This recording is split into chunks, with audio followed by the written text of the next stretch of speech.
Bonjour. Alors regardez, Rabbi Yosef, on va continuer. Alors dites-moi, alors Kadosh Baruch Hu, comment on est Mechabed à Kadosh Baruch Hu? Est-ce que vous avez une idée? Comment ça marche? La notion de kavod par rapport à Kadosh Baruch Hu, elle se vit? Est-ce que vous avez une idée, Rabbi Yosef? On a parlé du kavod entre les proches, du kavod avec son rab. C'est-à-dire pour respecter qui que ce soit, il faut avoir une conscience de sa grandeur. Ok. Donc vous voyez, c'est pas le contraire. C'est pas quand l'homme est modeste, il peut être mechabed. C'est le contraire. C'est quand quelqu'un il pense qu'il vaut quelque chose, c'est à ce moment-là qu'il peut être mechabed l'autre. Si l'homme il pense qu'il n'est rien, ne pensez que je suis rien, c'est pas ça la modestie. D'accord? Vous êtes d'accord, Rabbi Yosef? Pensez que je suis rien, c'est pas du tout être modeste. Moshe Rabbeinu était l'homme le plus modeste, il pensait pas qu'il était rien. Il pensait pas que c'était un bidon. Il pensait qu'il était à un très haut niveau. Seulement il disait, quand je m'a donné ce niveau.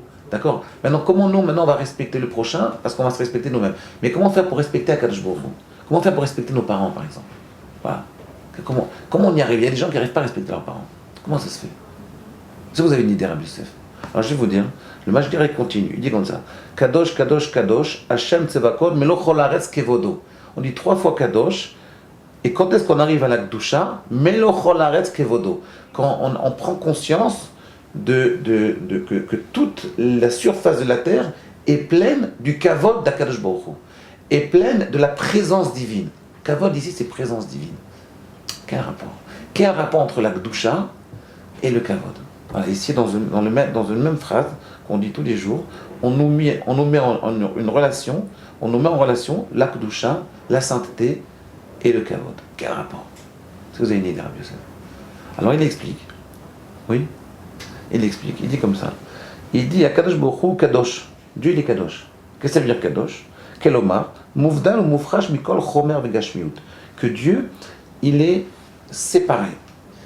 Il est éloigné de tout ce qui est, de toute notion de matière. Ok? Dieu, il a une capacité de prendre la distance, de se séparer, d'être mouvdal de toute matière. Ça veut dire, je vais vous expliquer ce que ça veut dire ça. C'est évident que Dieu, il n'est pas matière, c'est évident. Donc ça veut dire, qu'est-ce qu'il veut dire ici? Rav Obéiti, il dit quoi ici? Il veut dire que Dieu, il a créé la matière, et contrairement à tous les gens qui créent, c'est quand tu crées quelque chose, tu es lié à cette chose que tu crées. Et bien Dieu, il crée une matière, et il sait se détacher de cette matière. Il peut se dévoiler, il peut se cacher. Yoshev Beseter, et la grandeur d'Akadosh Baruch Hu, c'est qu'il sait dévoiler sa présence, mais il sait également cacher sa présence. D'accord? Donc en réalité, Dieu, il a créé la matière, il se sépare de la matière. Il sait se séparer. Il n'a plus de lien avec cette matière qu'il a créée. Il garde un lien et il sait aussi se détacher de ce lien. C'est ça l'Akdoucha. C'est pas très clair, mais on va essayer de comprendre.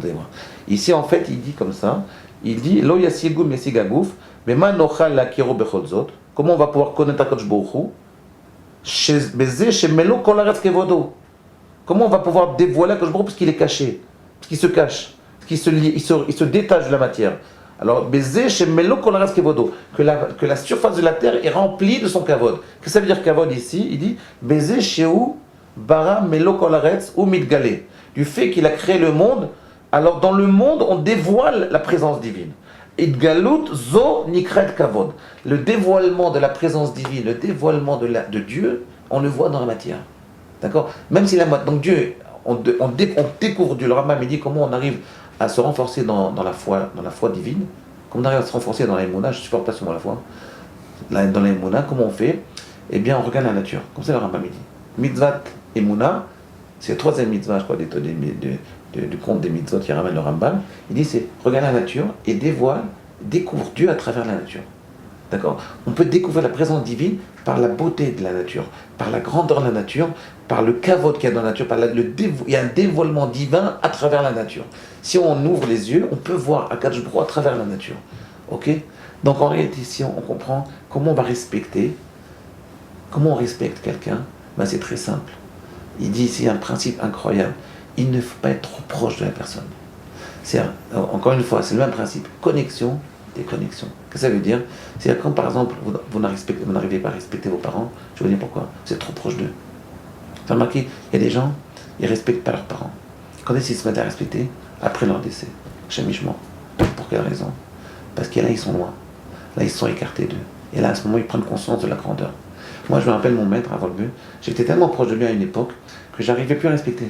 Il a fallu que moi, je me fasse un effort de me détacher, de partir, de sortir quelques jours, quelques heures, et de prendre conscience, mais je ne me rends pas compte à quel point je prends de lui. C'est à ce moment-là qu'on prend conscience qu'on peut respecter quelqu'un. Quand on est loin, je vous donne un exemple. Votre main, vous ne pouvez pas respecter. Pourquoi? Parce que vous êtes trop proche d'elle. D'accord? Vous ne pouvez pas respecter votre main, parce que c'est vous. Votre main, c'est vous. Donc vous ne respectez pas. Si vos parents, c'est vous-même, si vous êtes avec eux tellement liés, vous êtes tout le temps ensemble, vous ne pouvez pas respecter. Si avec votre femme, vous êtes tout le temps ensemble, vous ne pouvez pas la respecter. Si vous n'arrivez pas à respecter votre femme, c'est que vous êtes vous êtes trop proches, vous êtes trop ensemble, vous aimez trop. Vous voyez, l'amour dans la définition chrétienne du terme, aimer son prochain. Tout le monde il est beau, tout le monde il est gentil. Vous voyez, ce principe d'amour-là, c'est un principe qui détruit la notion de respect. Pourquoi? C'est qu'on est trop proche, quand tout le monde il est beau, tout le monde est gentil, et ben on ne respecte plus personne. Comprenez? On ne respecte plus rien. Pour respecter, il faut prendre des distances. C'est ça qu'on apprend là. C'est comment on arrive à voir Akadosh Baruch Hu à travers la création, c'est parce que Akadosh Baruch Hu il prend une distance avec nous. Il nous dit Baruch Ata, béni sois-tu, et après il dit Elokeinu. Et alors on ne le voit plus. Vous voyez, il est proche et il est très loin. Il est très proche et il est très loin. C'est du fait qu'il est très loin qu'on peut prendre conscience de la chance qu'on a qu'il est proche. Vous voyez, moi je dis souvent à mes élèves à l'Yeshiva, à 18 ans, 19 ans, on ne se rend pas compte à quel point on a la chance de pouvoir étudier la Torah, quand on est Bachor Yeshiva. Mais vous savez, la Torah c'est un cadeau. Il y a plein de gens qui m'écoutent là maintenant, qui se disent, j'aimerais bien étudier la Torah toute la journée, 2 heures par jour, 4 heures par jour, mais je ne peux pas. Mais sachez que quand les gens étudient la Torah, ils ne prennent pas conscience à quel point ils ont un mérite énorme de pouvoir étudier la Torah. Vous savez comment des fois Akadosh Baruch Hu il fait pour nous faire prendre conscience? Je vais vous dire, il nous enlève un peu la Torah. C'est à ce moment-là qu'on prend conscience à quel point la Torah est importante pour nous. C'est quand l'homme n'arrive plus à respirer la Torah qu'il prend conscience à quel point elle est importante pour lui. Ben c'est pareil avec Dieu, c'est pareil avec sa femme, c'est pareil avec tout le monde. C'est comme ça que ça marche. Quand on aime trop, on est trop proche, on est trop connecté, on ne peut pas respecter. Pour respecter, il faut prendre un peu de distance. Vous voyez encore une fois, ce principe, connexion, déconnexion, il est top. Il est très très très vrai, il est très très profond. De là, tout part. Tout commence là et tout part de là. Il faut savoir créer une relation avec les gens. Il faut savoir créer une relation avec Akadosh Baruch Hu. Créer une relation, c'est compliqué, c'est complexe. Ça ne veut pas dire, ouais, je suis copain, alors maintenant ça va. Non, ça ne marche pas comme ça. Je suis proche, mais je garde une distance.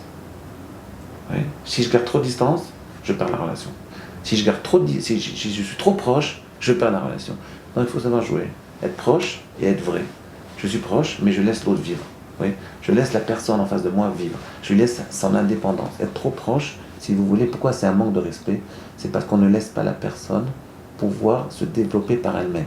Quand vous êtes trop proche de vos enfants, quelque part vous ne les respectez pas. Pourquoi?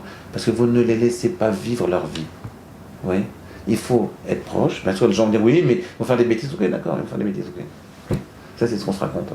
Mais en réalité, je dois faire passer le message. Si le message il est vrai, mon message il est authentique, je le vis vraiment ce message. Donc il doit passer. J'ai même plus besoin de regarder. Ça doit passer. S'il passe pas, c'est pas le premier pas chez l'autre, il est chez moi.